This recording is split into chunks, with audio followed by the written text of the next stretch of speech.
Bonjour à tous, on se retrouve aujourd'hui pour une motivation batch cooking avec 5 idées recettes. Donc tout d'abord on va préparer les légumes. Donc vous allez couper donc 1 kg de pommes de terre, 800 g de carottes plus 8 carottes, c'est pour différentes recettes, et 2 oignons rouges.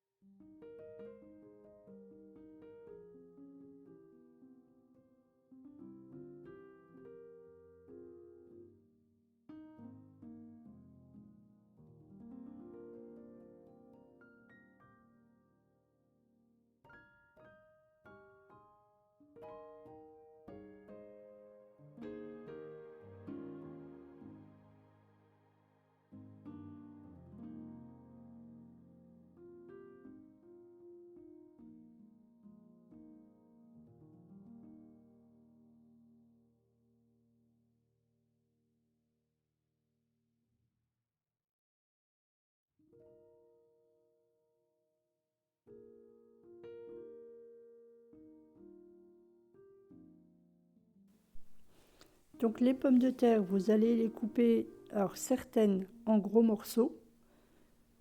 Non, excusez-moi, je me mélange. Les pommes de terre, c'est à couper en fines lamelles pour faire le gâteau de gratin dauphinois. Donc soit à la main, ce qui est un peu plus long, ou au mixeur, ce qui prend quelques secondes.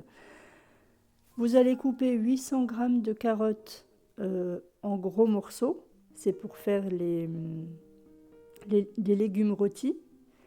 Et vous allez couper 8 carottes en tranches. Alors, pas trop grosses, mais pas trop fines non plus. Ce sera pour le couscous. Et les oignons, vous allez les couper en lamelles, en les gardant bien séparés. Ça vous fera 4 demi-oignons pour différentes recettes là aussi.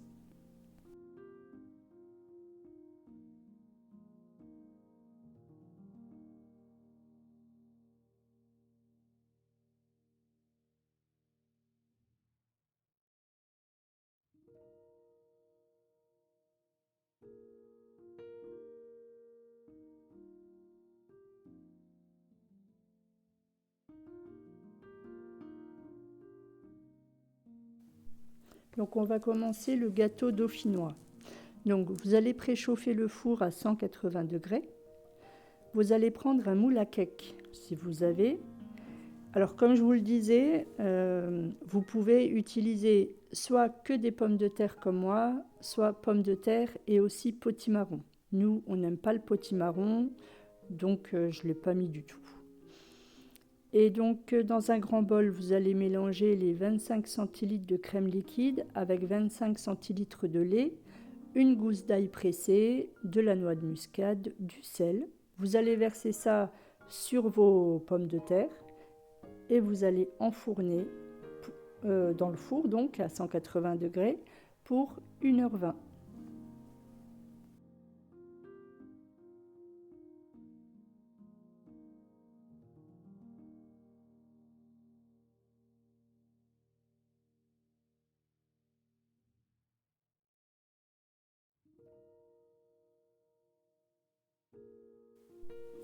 Alors, pour les légumes rôtis, donc là, on ne s'occupera pas du tout du riz. Le riz, ce sera à cuire au dernier moment avant de prendre le repas. Donc, vous allez couper des champignons en deux.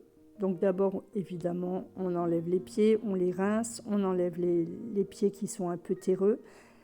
Et ensuite, vous voyez, je mets une partie donc dans les légumes rôtis, donc les carottes. L'autre partie, je les garde des champignons. L'autre partie, je les garde pour d'autres recettes. Donc pour les légumes rôtis, donc on les coupe en 4, nos champignons. On va les mettre donc avec les carottes. Vous allez ajouter 2 gousses d'ail, cette fois-ci entières, de l'huile d'olive, 2 cuillères à soupe de ras el hanout, du sel, du poivre. Vous allez bien mélanger avec vos mains et vous allez enfourner donc à la suite du gâteau dauphinois pour 50 minutes.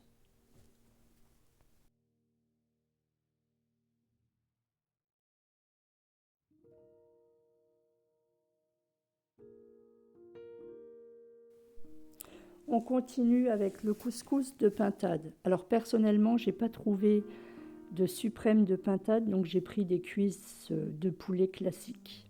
Alors c'est pas un couscous, enfin la recette de ce couscous, je la connaissais pas. Bon, elle est bonne, mais je préfère ma recette. Bon, c'était un test. Donc vous allez faire chauffer donc de l'huile, y ajouter donc vos suprêmes de pintade et les laisser cuire donc à couvert pendant 10 minutes à feu moyen. Ensuite, vous allez verser le demi-oignon rouge, donc dans la casserole évidemment, 2 cuillères à soupe de ras el hanout, les carottes, de la sauce tomate. Donc idéalement, c'est de prendre un très gros pot de sauce tomate. Moi, j'avais pris 700 grammes, me semble-t-il. Donc j'ai ajouté 300 grammes de sauce tomate, du sel, du poivre. Vous allez laisser cuire 5 minutes. Et ensuite, vous allez ajouter 2 gousses d'ail pressées, un verre d'eau. Et vous allez laisser cuire à couvert 40 minutes.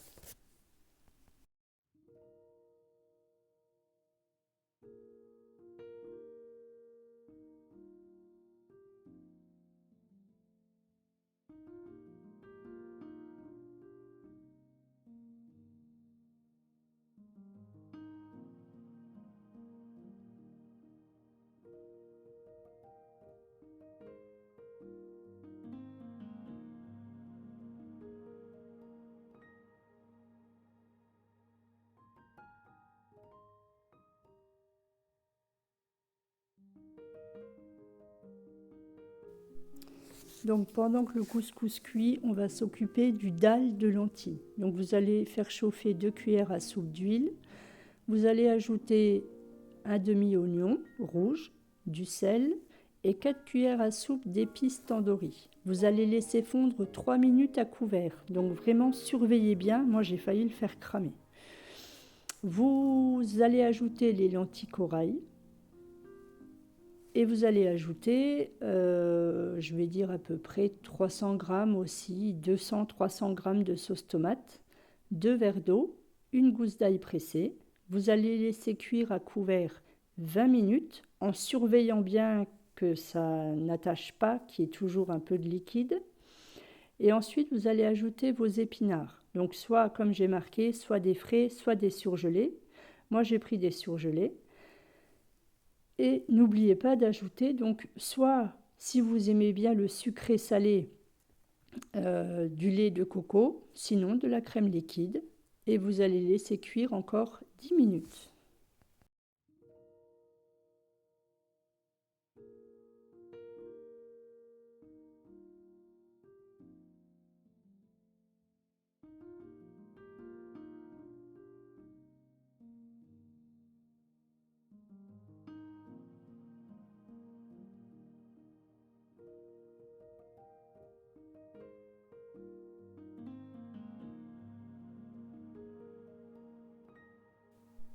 Maintenant, on passe aux pizzas. Alors, pour la pâte à pizza, dans la recette, c'était une pâte qui était faite avec de la polenta. Nous, on n'aime pas la polenta, je ne m'y suis pas risquée.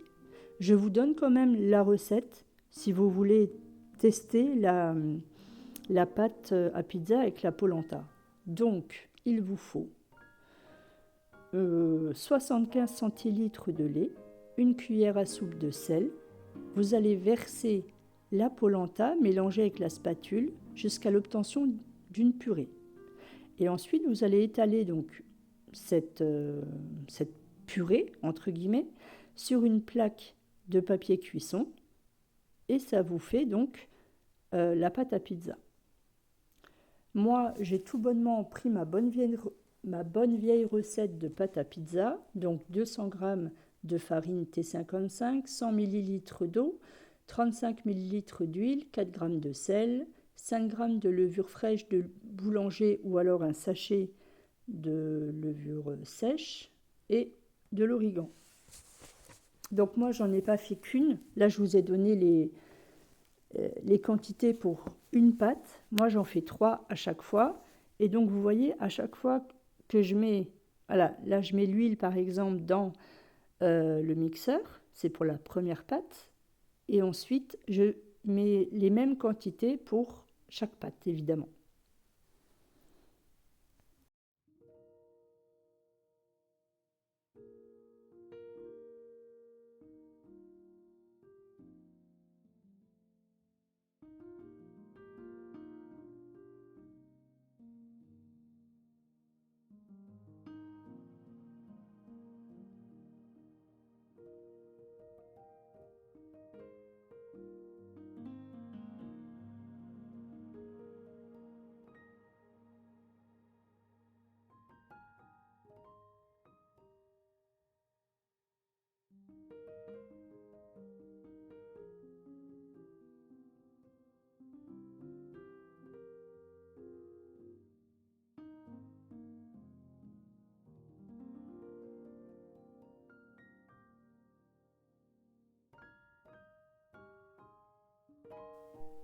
Donc pour la pizza, moi j'avais mis l'équivalent de 9 cuillères à soupe de sauce tomate pour étaler sur la pizza. Donc le reste de champignons, vous allez les couper en lamelles. Et pareil pour la mozzarella. Donc moi j'en avais un peu plus que sur la recette de base, parce qu'on aime bien les champignons, on aime bien le fromage. À vous de voir après, hein.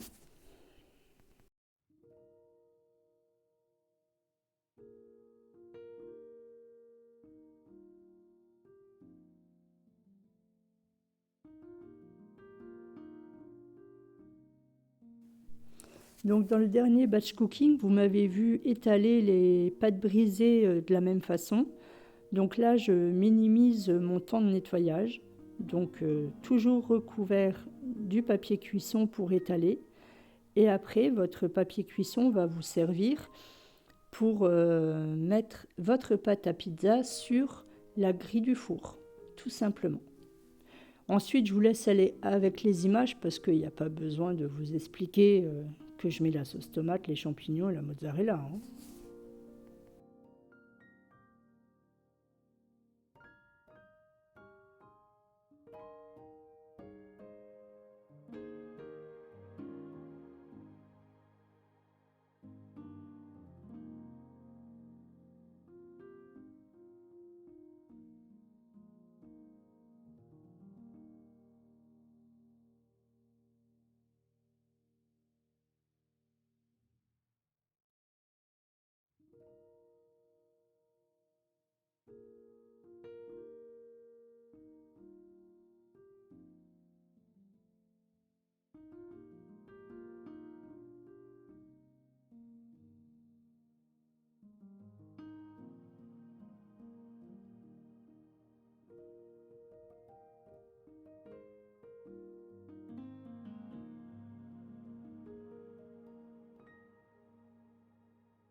Et donc à la fin de la cuisson de notre couscous, on va ajouter les pois chiches et c'est fini.